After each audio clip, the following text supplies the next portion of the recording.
KBS 부산의 시선 360은 2014년 당시 부산 지역의 유일한 시사 프로그램으로 정치, 환경, 노동, 인권과 관련된 지역 현안을 집중적으로 다루었으며 특히 약자의 목소리에 주목하여 1회 부산 민주언론상을 수상했습니다.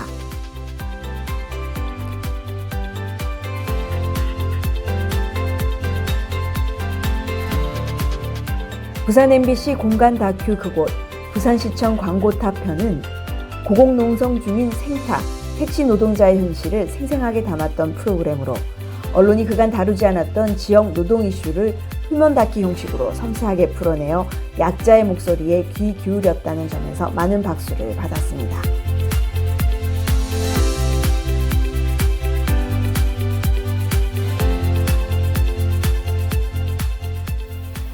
부산교도소 재소자 사망사건 관련 보도는 단순 사건으로 열악한 현장을 고발하는 기사로 끝내지 않고 교도행정 전반의 실태를 살피고 고발했습니다. 특히 폐쇄되고 단절된 공간에서 벌어지는 재소자 인권 문제를 공론화하여 법무부 자체조사, 국가인권위원회 직권조사, 국정감사 질의까지 이끌어내기도 했습니다.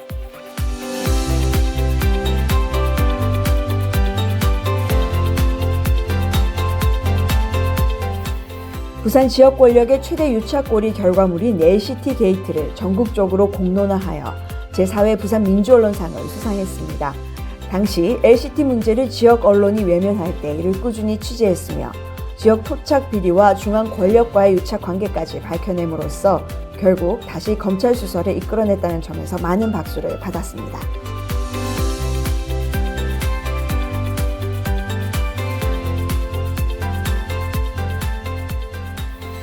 KBS 부산 심층기획 센터 미지구 정의로운 개발인가는 대규모 개발 사업의 문제점을 다각도로 취재하여 지역사회에 공론화했습니다.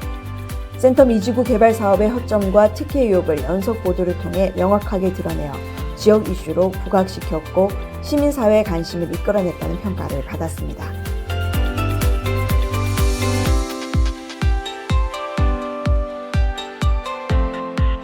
윤영태 교수는 2008년 2월부터 2018년 2월까지 부산 민주언론 시민연합의 대표로서 엄중한 시기 언론개혁 운동에 앞장섰으며 마지막까지 지역 언론 운동의 한 축을 맡아 언론개혁과 민주주의 발전에 기여한 바가 크기에 그 정신을 기리기 위해 2018년 부산 민주언론상 특별상을 수여했습니다.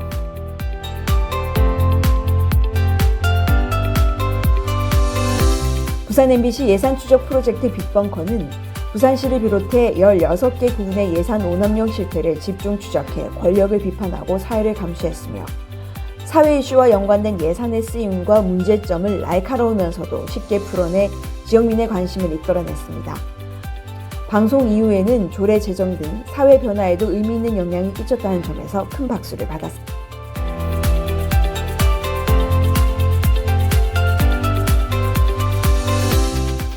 반반미디어는 방송지역을 거점으로 마을 미디어 활동을 시작하여 청년의 눈높이로 마을 소식을 꾸준히 전달하여 지역 밀착 미디어로 주목받았습니다. 특히 오랜 기간 마을 현안이었던 반송여중, 통학로 문제를 마을 뉴스로 제작해 공론화하고 문제 해결 과정에도 적극 동참해 그 활동을 지역사회에 널리 알렸다는 점이 높이 평가받았습니다. 반반미디어의 활약에 지지와 연대의 마음을 담아 2019년 부산 민주언론상 특별상을 수여했습니다.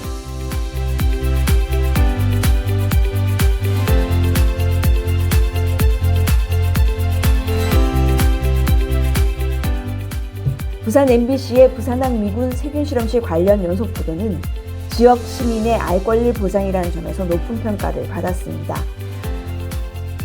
무관심 속에 넘어갈 뻔했던 부산항 미군 세균실험실의 위험성을 알려내고 지역 주민들의 세균실험실 폐쇄 찬반 주민투표 추진 과정을 충실히 보도해 지역사회 공론화에 기여했습니다.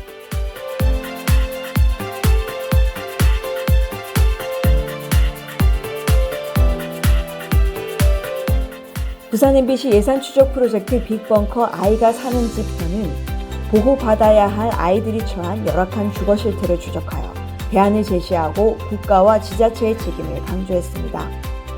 2019년 시작한 빅벙커는 2021년 10월 100회를 맞아 지역 정치 권력 감시, 지역 대학 소멸, 사회적 약자 인권 침해 등 다양한 문제를 공론화해 왔습니다.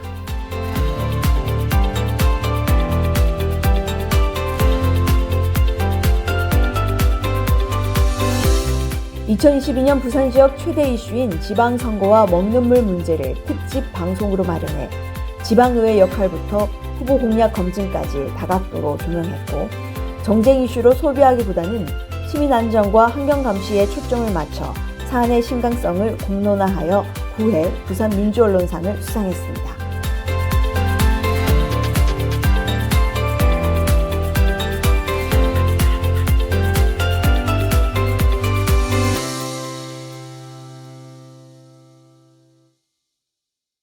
네, 안녕하세요. 부산일보 김준용 기자입니다.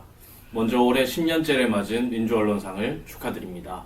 제가 보도했던 부산교도소 수용자 사망 사건은 민주언론상 수상 이전에 기자인 저에게도 어떻게 취재를 해야 하는지, 어떤 걸 취재하는지 공부하고 깨닫는 좋은 프로젝트이기도 했습니다. 당시 갓 수습 기자를 마치고 제가 보도를 이어가면서 힘들었던 기억이 더 컸는데요. 민주언론상의 따뜻한 격려로 힘듦이 보람이 되고 내가 잘할 수 있구나를 생각했던 것 같습니다. 기자로서 저도 앞으로 더욱 발전하고 민주언론상도 앞으로 계속 뻗어나갈 수 있으면 좋겠습니다. 감사합니다. 먼저 부산 민원연의 민주언론상 10주년 행사를 축하드립니다. 저는 2017년 LCT 특혜 비리 보도로 민주언론상을 받은 기자의 한 사람으로서 기쁘고 영광스러운 마음을 간직하고 있습니다.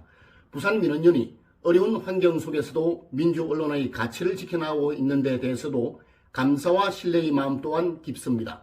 현재 언론을 둘러싼 대내외 환경이 매우 어렵지만 민주, 자유 언론을 지키고자 하는 여러분의 열정과 노력은 계속되기를 또한 바랍니다. 감사합니다. 네, 안녕하세요. 부산 KBS 이슬 기자입니다.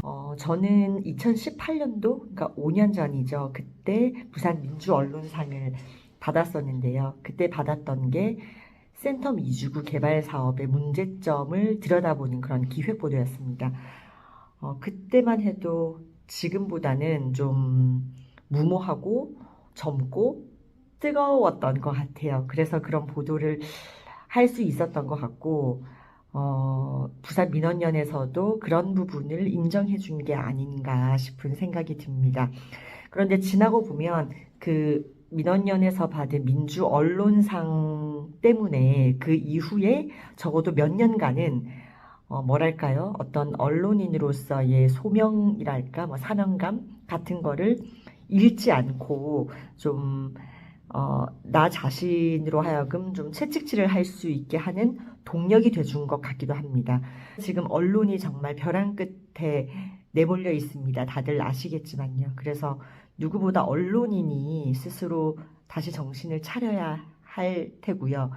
민원연 같은 지역사회의 이런 올곧은 단체들이 저희 같은 언론인들 정신줄 놓는지 안 놓는지 꼭 감시해 주시길 바라고요. 이번에 수상하신 분들 정말 축하드립니다. 부산 민주언론상은 아무나 받을 수 있는 상이 아닙니다. 축하드립니다. 모두의 건투를 빌겠습니다.